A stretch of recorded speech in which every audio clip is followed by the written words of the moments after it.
10:17, vamos a cambiar de tema, nos acercamos a la recta final del plebiscito de salida del próximo 4 de septiembre, quedan solamente 2 semanas para que llegue esta instancia definitoria y las encuestas parecen indicar y consolidar además, las últimas sobre todo, que el rechazo se impondría con cierta ventaja sobre el apruebo. Bueno, vamos a profundizar sobre este tema, sobre los últimos números, sobre el escenario político también.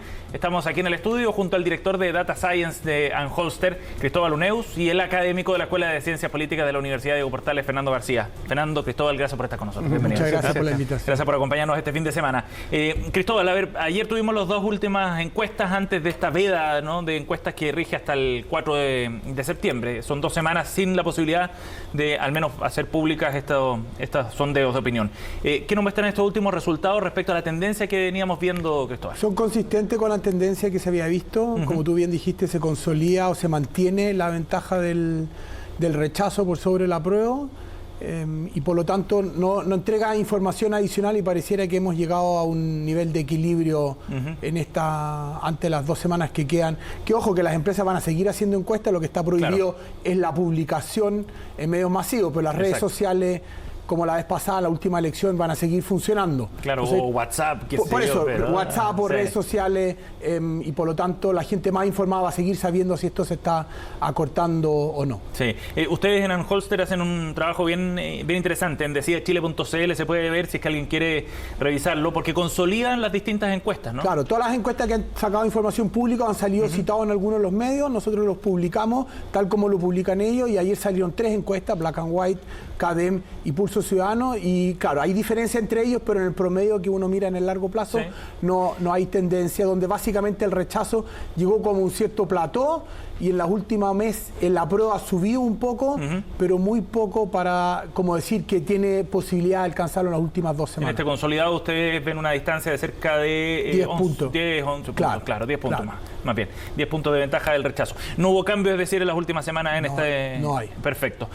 Fernando, ¿qué significa esto entonces para el escenario del plebiscito? ¿Cómo lo interpretas tú? La verdad que yo creo que el mundo de la encuesta, ya sabemos, ¿no es cierto? Tenemos una y otra vez en cada encuesta, no solamente en Chile y en todas partes del mundo, que realmente son un instrumento de medición bastante débil y que, bueno, que los errores y los márgenes de equivocación son bastante altos. Puede ser. Sin embargo, les creemos porque nos dan datos, ¿no es cierto? Porque no tenemos otra fuente de información. No tenemos otra cosa, ¿no? Y bueno, creemos datos y especulamos y vean. Yo creo que acá particularmente es una decisión bastante más compleja que otra, ¿no es cierto? Tenemos un voto que es obligatorio, tenemos una situación donde efectivamente el rechazo partió hace mucho antes la elección, encontramos que llegó a un plató ya más o menos estable, y claro, la participación acá va a jugar un ritmo clave, sobre todo si tú consideras que algunos sectores socioeconómicos tienen muy alta participación tradicionalmente y otros sectores no la tienen mucho. Entonces ahora cuando hay una convocatoria que es obligatoria, probablemente eso va a afectar gravemente en este tipo de mediciones de una manera que insospechada, porque justamente las mediciones no miden estos declives entre o estas relaciones entre grupos socioeconómicos y participación. O sea, hay ciertos factores que no es capaz de recoger la encuesta. Imposible y nunca va a pasar, digamos. O sea, y además entre toda esta encuesta hay unas de mejor calidad y otras de más mala calidad. Entonces, claro, desde el punto de vista metodológico. Sí, hay realmente muchas cosas, como la paella que está recién. Como la paella que veíamos ahí en el terminal pesquero. Cristóbal, ¿qué ha pasado con el nivel de indecisos en estas encuestas? ¿Qué nos muestran los números? Los números muestran que ha bajado un poco, pero es difícil saber si una persona es indecisa o no va a votar. Le hicimos una entrevista hace una semana a Hernán Hochschild de Tenemos que hablar de Chile, y él hablaba de estas 3 personas: el que no sabe, el que no quiere y el que no puede. No sabemos cuál de esos 3 personajes es el indeciso. No sabe si va a ir a votar, no sabe si quiere o no puede. Entonces yo creo que el factor de qué es lo que va a pasar el 4 de septiembre va a ser importante. Yo creo que las 2 últimas semanas son claves, sobre todo si el apruebo quiere acortar la distancia. No es lo mismo una victoria por 10 puntos políticamente que una victoria por 4 puntos. Entonces, claro, yo creo que las últimas 2 semanas en ese sentido, si no van a afectar quién gana o quién pierde, puede sí impactar lo que vaya a pasar después.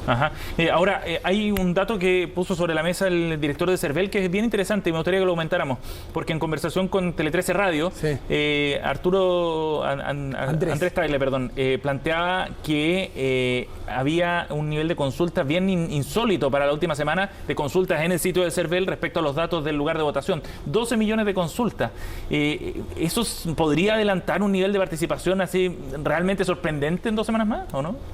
Hay una discusión en Internet muy grande desde 1990, si el tráfico es humano o son robots. ¿No es cierto? Y esto es una discusión que no se ha cerrado completamente.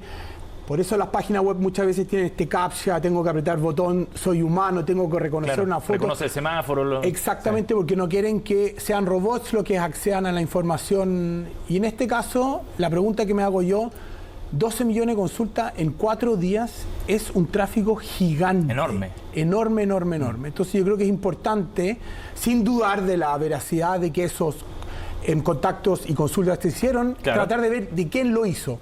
Y hay 2 formas de hacerlo. Uno, ellos con los logs de las consultas pueden georreferenciar de dónde vinieron.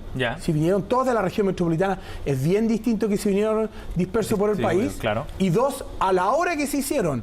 Porque si son todas las 2 de la mañana, es un robot. Pero si es distribuido parejamente durante el día, es más difícil que sea un robot. Entonces yo creo que el CERVEL, para dar ayuda a entender si esto realmente va a ser un fenómeno impresionante, el 4 de septiembre podría entregar más información de dónde, cómo se hicieron esas consultas. Y es un dato interesante, ¿no? Porque proyectar un escenario de participación es bien distinto a hacerlo con un 60% de participación, Fernando, o un 80% de participación. No, sin duda. O sea, realmente vamos a ver cómo realmente esa gente que va a ir a votar, que no ha votado, va a expresar. Yo tampoco creo que esos 12 millones inexistentes. O sea, en 4 días fueron, ¿no, Cristóbal? Claro, porque esto es desde que CERVEL entregó las mesas al padrón, que fue el 13, esto fue ayer, 6 días, 5 días. Pero y considerando que tiene un padrón de 15 millones de habitantes, o sea, es muy poco probable, ahí, como tú decías, efectivamente hay algo más que está pasando.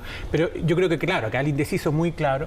Y hay otra cosa, que hay otro fenómeno, porque acá no solamente la foto que tú tienes, ¿no es cierto? Acá también es la tendencia, ¿no es cierto? Acá yo creo que es muy importante que efectivamente la tendencia del rechazo se ha estancado. Es difícil que haya un problema, digamos, en esa campaña, o no están convocando más gente, porque incluso hay una baja más o menos importante, y efectivamente hay una tendencia a crecer. Y sabemos también, si es que hay algún tipo de movimiento de opinión pública de los años 50, sabemos esto, que existen efectos de la gente va subiéndose o bajándose de acuerdo a cómo ellos perciben el clima de opinión. Entonces, estas 2 semanas van a ser clave en el sentido de cómo la gente va a percibir subjetivamente el clima de opinión en torno a lo suyo para ir subiendo o bajando, o saliendo de esa situación de indeciso. Claro, los indecisos, por ejemplo, podrían estar tentados a ir por el ganador o el que aparece como el ganador. Hay 2 efectos. Uno, que efectivamente tú dices que bandwagon, o sea, tú te sumas al ganador. Una cosa bien extraña que pasa, no sé, tú como que no quieres perder el voto, que es una cosa media rara, porque media competitiva, ¿no? Y quieres ser de los ganadores. Entonces muchos, no, ¿para qué no voy a perder el voto? Y otro efecto se llama underdog, que significa que tú vas a apoyar al que está más abajo. Perfecto. Generalmente yo soy más de la idea que la gente tiende, por lo menos acá en Chile, porque es muy de psicología social, ¿no es cierto? Sí, claro. Que tú te sumas al ganador, que no quieres sentirte perdido en alguna parte. ¿Cristóbal? Claro, en ese sentido, la vea de la publicación de las encuestas favorece al rechazo. Porque queda la sensación que el rechazo va a ganar por 10 puntos, yo no quiero ir con el perdedor, entonces los indecisos, siguiendo la teoría, irían al ganador. Pero si la prueba está cortando la distancia, que se publiquen más encuestas, ayudaría a la prueba, porque dijo, puede ganar, hay que votar por él. Está más competitivo. Es interesante ver esos fenómenos. Estamos junto a Fernando García Nadaf y a Cristóbal Uneus aquí en el estudio. Los invito a que hagamos un alto muy breve, porque tenemos que ir a conectarnos a esta hora con la señal oficial que nos llega desde Chillán. La señal oficial presidencial es una entrevista que está dando el presidente Gabriel Boric a esta hora de la mañana, 10:26, en el contexto de su gira. Conversa con una radio local ahí en la región de Ñuble. Escuchamos. Tenemos varios hitos. Natalicio del padre de la patria, Bernardo Higgins. Tener un presidente encabezando la ceremonia, después de 16 años también, donde se repetía, ¿no es cierto?, el presidente Bachelet, la presidenta Bachelet, el presidente Piñera. Y además, usted hace un arribo en tren, que hoy día es un tema de conectividad tremendamente importante. ¿Se dan estos hitos? ¿Se unen por algo en particular, cree usted? Bueno, la región de Ñuble es una región relativamente nueva, y creo que a las regiones nuevas tenemos que darles más empuje. Y he tenido muchas conversaciones con el gobernador, con Óscar Crisóstomo, muchas conversaciones con la senadora Loreto Carvajal, y la verdad veo una un potencial en la región, en sus 3 provincias, en sus 21 comunas, que creo que como Estado hemos estado desaprovechando. Y por lo tanto me interesa decir de que Ñuble existe, de que Ñuble es prioridad, de que vamos a hacer políticas públicas desde el territorio. Por eso me interesaba venir aquí en tren para además fortalecer las líneas ferroviarias. Estamos fortaleciendo primero los troncales, después vamos a fortalecer los ramales, estamos recuperando estaciones, vamos a incorporar nuevos trenes, vamos a incorporar estaciones que estaban en desuso, las vamos a volver a tomar. Y además, bueno, por ejemplo, el gobernador me hablaba de la importancia de volver a conectar Chillán con Talcahuano, Concepción, hacer un punto intermodal para el abastecimiento de los puertos. Entonces hay muchos proyectos interesantes y quiero decirles de que estamos mirando Ñuble y queremos trabajar desde aquí. Bueno, sin lugar a dudas, presidente, no hay que mirarlo, pero también hay que hacerle cariño. Yo creo que nosotros también estamos esperando, porque hoy día también tenemos un fenómeno importante. Yo lo comentaba y el otro día también con los parlamentarios que nos acompañan generalmente en la zona. Decían, hoy del mundo de la construcción también tenemos un tema con la energía. Porque si vamos a conectar, presidente, vamos a tener estos trenes que ojalá también sean el estándar que se merece el ciudadano chileno. ¿Cómo lo hacemos? Porque hay una carencia energética también importante. Le vamos a aportar más desde el sistema interconectado central, vamos a mejorar un poco la plataforma. Hay una serie de empresas también que han tenido que mirar hacia otras regiones y hay un compromiso del ministro de Energía. Usted decía, el gobernador Crisóstomo también planteaba esta mesa de la energía para la región de Ñuble. Bueno, así es, parte de las conversaciones que tuvimos con las autoridades regionales. Y ayer mismo le manifesté al ministro de Energía que quiero que le demos prioridad al tema de la energía en Ñuble. Lo que tenemos acá es un problema en donde tenemos un déficit de transmisión que dificulta hoy día que en Ñuble haya una mayor potencia instalada y eso efectivamente es un desincentivo para empresas a invertir. Y eso es algo que tiene solución. Es algo que tiene solución mediante mayor voluntad política, pero también mediante cambios legislativos. Así que quiero que sepan de que estamos al tanto, nos han planteado este problema y lo vamos a trabajar con los parlamentarios de la zona para hacer los cambios legislativos en la CGE y también, por cierto, para atraer mayor inversión. Una de las cosas, por ejemplo, que nos han planteado desde el gobierno regional es lo interesante que sería que el proyecto Humboldt, que va a traer la fibra óptica desde la Polinesia hasta Valparaíso, tuviera algún tipo de respaldo en la región de Ñuble para que podamos crear un hub tecnológico acá. A mí me gusta mucho esa idea. Sí, okay. Me gusta mucho esa idea. Entonces, ahora yo creo que es importante que se tenga en perspectiva que hay cambios que efectivamente demoran, pero nosotros tenemos que sentar los cimientos para que Ñuble sea una región que pueda tener todo el desarrollo que durante tanto tiempo fue postergado por la región del Biobío. Una de las gracias de haberse constituido como región es que ahora se pueden tener datos propios. Antes, en general, todos los promedios estaban distorsionados por lo que significaba el Gran Concepción y, bueno, toda la provincia, todas las provincias de Biobío, y ahora tenemos mucho más claro cuáles son las precariedades de Ñuble y, por lo tanto, mucho mayor certeza de dónde meter bisturí. Oiga, y en este aspecto ya vamos a conversar, porque yo también queremos meter bisturí a varias cosas. Tenemos la Escuela de Medicina, ya lo vamos a conversar un rato más. Una gran noticia. Sí, gran noticia, de todas maneras. Una gran noticia, y una de las cosas que me han planteado es que el hospital, el hospital, bueno, ustedes saben, está en construcción el hospital, debiera estar en operaciones el 2025. Tú me lo mencionabas hoy día antes de comenzar, si es que no solucionamos el problema energético, hoy día el hospital nuevo no podría funcionar. Sí, por lo tanto, estamos contra el tiempo y asumimos ese desafío y ese sentido de urgencia. Ahora, ¿qué hacemos con el hospital viejo? Yo te quiero contar no anécdota, sino un problema de la experiencia que he tenido en políticas públicas. En la región de Magallanes, durante el gobierno de la presidenta Bachelet, el primero, se construyó un hospital regional moderno que reemplazó el viejo, el clásico viejo hospital de ciudad. Hoy día ese edificio está abandonado. 10, 15 años después es un antro, casi una casa fantasmagórica. Eso no podemos permitir que pase en Chillán. Y por lo tanto, rápidamente tenemos que saber darle un uso. Una de las cosas que me han propuesto es que sea un hospital de baja intensidad, un hospital modular, otro de que se pueda hacer un centro cívico. Hay diferentes alternativas, pero me parece importante que desde ya estemos planificando qué uso le vamos a dar a esta infraestructura.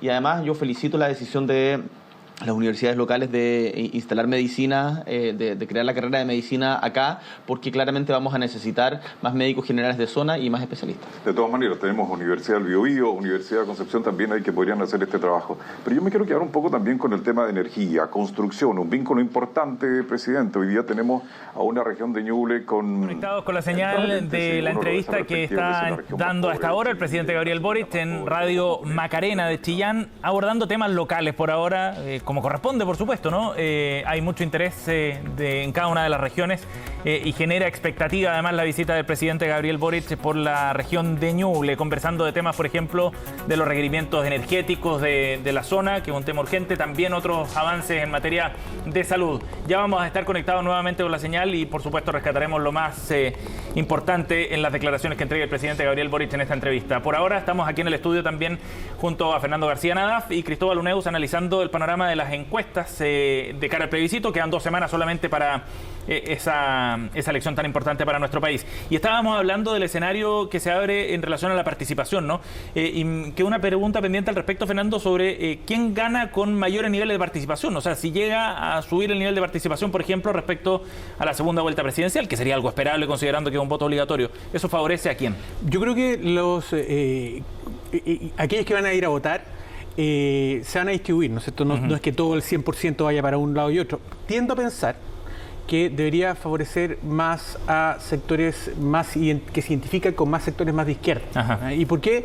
Porque tú tienes que los sectores que de más alto ingreso, los socioeconómicamente más alto, digamos, tienen un nivel de participación que es muy alto. O sea, la última elección es un 70%, 69%, es muy alto. Entonces ya tiene más o menos un techo que más o menos está más o menos, y que hay una identidad, ¿no? Obviamente entre las comunas, por ejemplo, que del sector oriente sabemos qué es lo que votan, digamos que probablemente ahí probablemente el rechazo va a ser muy fuerte, ¿te das cuenta?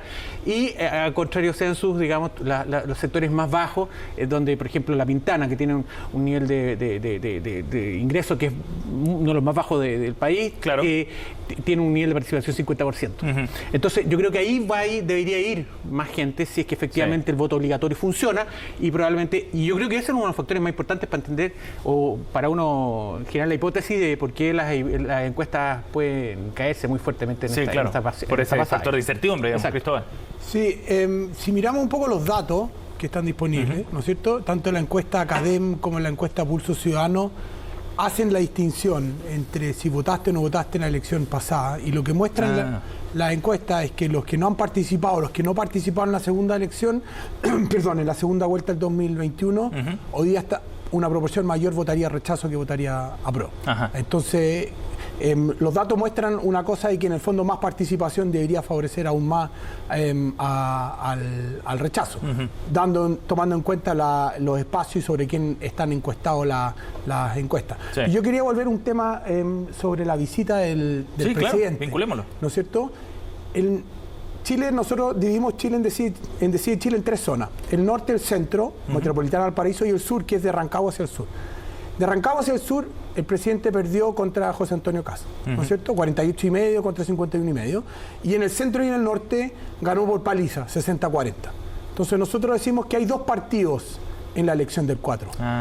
El partido del sur, donde el rechazo juega local, todas las encuestas dicen que gana por 10, 15 o 20 puntos. Claro. Y el partido de visita, el rechazo juega de visita en el centro y en el norte. Y la pregunta es cómo van a terminar estos 2 partidos. Interesante la forma de plantearlo. Claro, y lo que me llama la atención es que el presidente, yendo al sur, debería ir a hablarle a los votantes indecisos o que quieren ir a participar, que son reacios a su posición o que votaron por José Antonio Kast.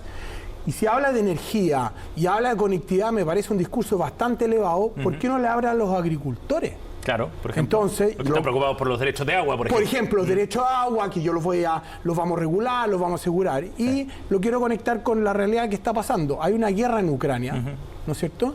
Y la guerra en Ucrania ha tenido 2 consecuencias. 1, no hay fertilizante, y 2, no hay trigo. Y el trigo se disparó al cielo el precio. ¿Por qué el gobierno no ofrece un plan a los agricultores? Plantemos trigo, aprovechemos la oportunidad y llegamos a un acuerdo en que ustedes planten trigo, nosotros les prestamos la plata y las ganancias las repartimos de alguna manera. Así hace política industrial, que es algo que su sector quiere. le ayuda a los agricultores, ayuda al precio del trigo, a todo el pan nos sube menos, todos ganamos.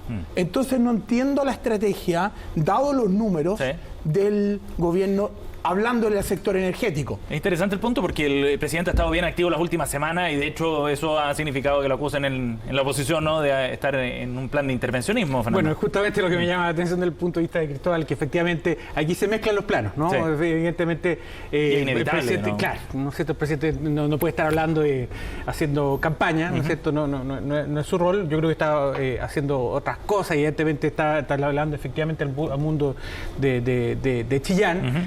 Pero yo creo que va por otro lado el tema, donde realmente, yo creo que más bien acá es como él está planteando, evidentemente, el buen gobierno, digamos, cómo se va dando algún tipo de seguridad, manejando otro tipo de garantías para el crecimiento del país, en fin, yo creo que más bien va por otro lado el tema. Creo que en el caso del sur, efectivamente, hay un nivel de rechazo que es muy alto y yo creo que ese es más o menos voto duro, digamos. Yo no creo que haya mucho que moverse en ese sentido. Yo creo que el voto más bien urbano y nuevamente del grupo socioeconómicamente más bajo, más desprotegido, donde realmente hay que llamar a esa gente a votar en ese caso yo creo que esa podría ser, digamos, la estrategia que podría tener el grupo del apruebo para realmente mover la balanza a su favor en estas dos semanas. ¿Y cuánto crees tú que influyen los factores coyunturales, digamos, en el resultado del plebiscito?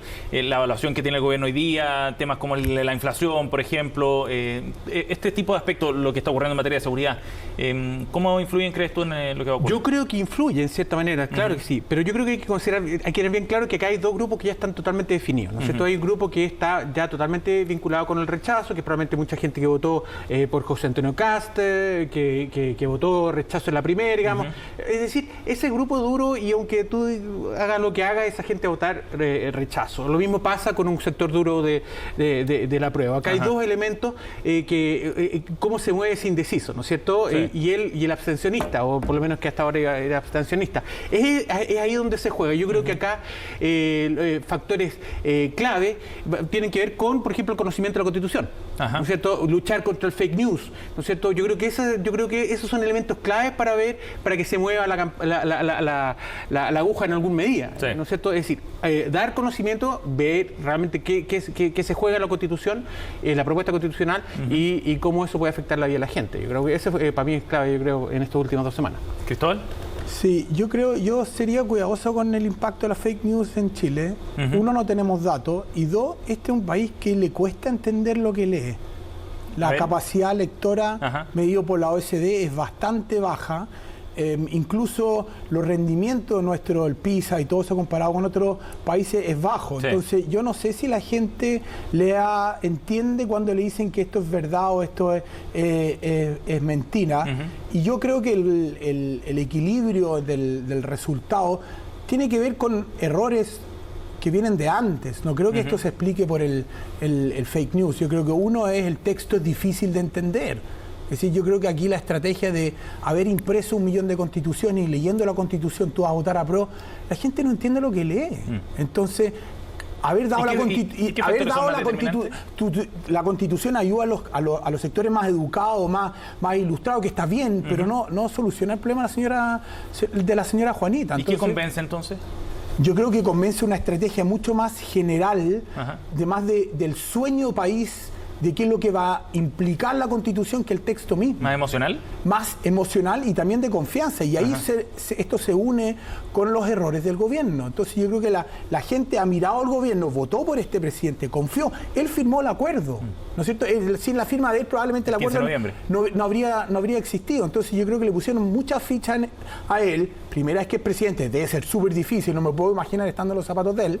Y por lo tanto yo creo que la estrategia de que el texto iba a ayudar es complejo. Yo leo y hay artículos que no entiendo cuáles son sus consecuencias. Me cuesta entender el artículo mismo. Yo me pongo a alguien que no ha tenido menos educación que yo, debe ser súper difícil. ¿Fernando? Sí, yo ahí tengo una distancia con Cristóbal, porque efectivamente, o sea, si tenemos algún dato que los fake news sí efectivamente afectan. O sea, tenemos la experiencia de la elección en Estados Unidos con Trump, la elección con Bolsonaro, donde efectivamente se usaron fake news como parte integral de las campañas. Y yo me atrevo a decir que acá algunos sectores de campaña, claro, lo hemos visto ya por largos meses, ¿no es cierto?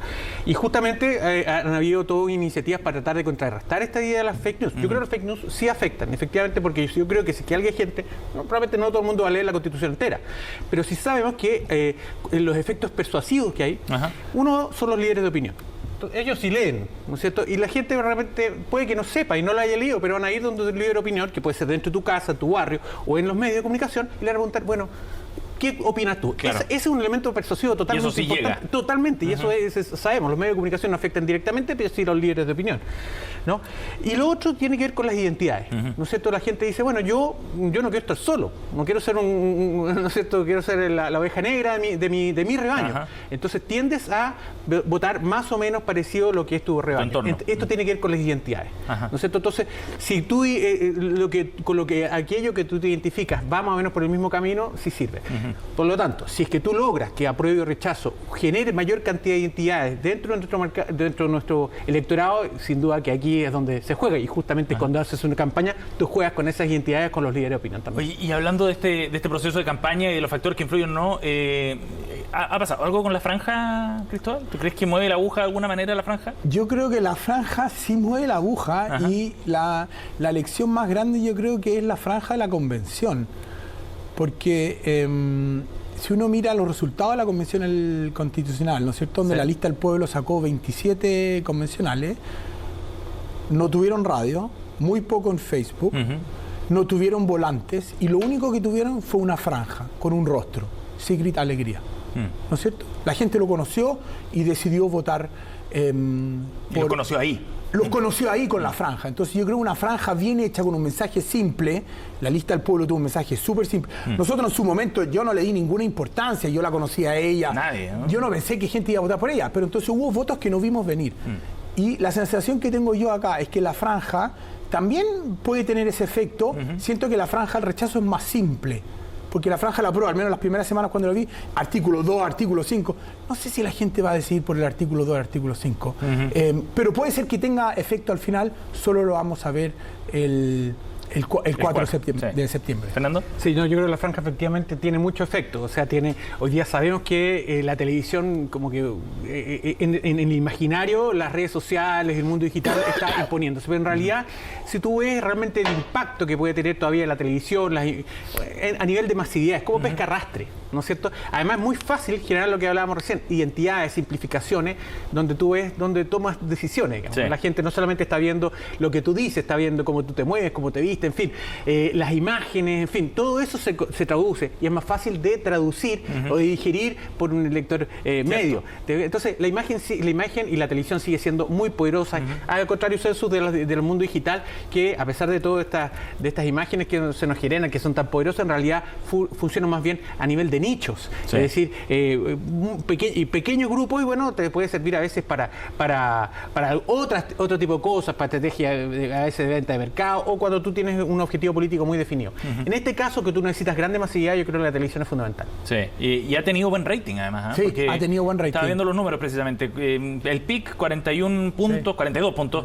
El 10 de agosto, el 15 de agosto, 36 puntos. Lo más bajo ha sido 24 puntos, que sigue siendo una buena audiencia. Y yo creo que en esta semana, que además está la idea de las encuestas, yo creo que va a ser muy importante cómo los comandos se vuelcan a la televisión. Yo creo que es fundamental, porque eso es pesca arrastre. Sí, de todas maneras. Fernando, Cristóbal, muchísimas gracias por haber venido esta mañana. Muchas gracias a ti. Gracias a ti, 10:45. Vamos al corte, ya volvemos con más.